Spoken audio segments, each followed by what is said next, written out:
এখন আমরা এটাতে কপি কিভাবে করতে পারি, তার জন্য আমরা এখান থেকে কপি সিলেক্ট করব, তারপরে অবজেক্ট সিলেক্ট করব, তারপর ইন্টার টিপব, তারপর একটা পয়েন্ট আমরা সিলেক্ট করব, যে পয়েন্ট থেকে আমরা কপি করে নিব। সেই পয়েন্ট থেকে কপি করে আমি যে কোনো এক জায়গায় এখানে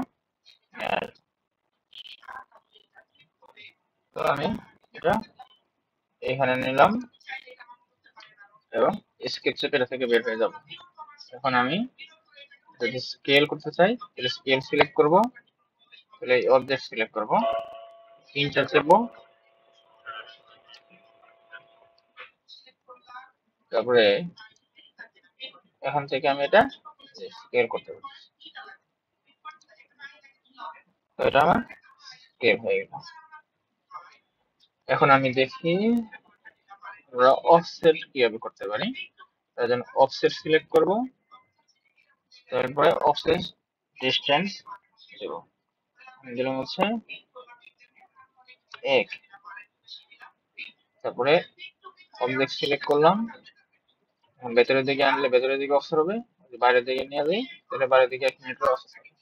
এখন আমরা এখান থেকে যদি লেন্থ চেঞ্জ করতে চাই তাহলে আমরা এখানে 2 দেই, তাহলে বাইরের দিকে 2 মিনিটের অফসেট হবে। আর যদি আমি এখানে অফসেট সিলেক্ট করে ভেতরের দিকে দেই, ভেতরের দিকে আমাদের এটা অফসেট হবে।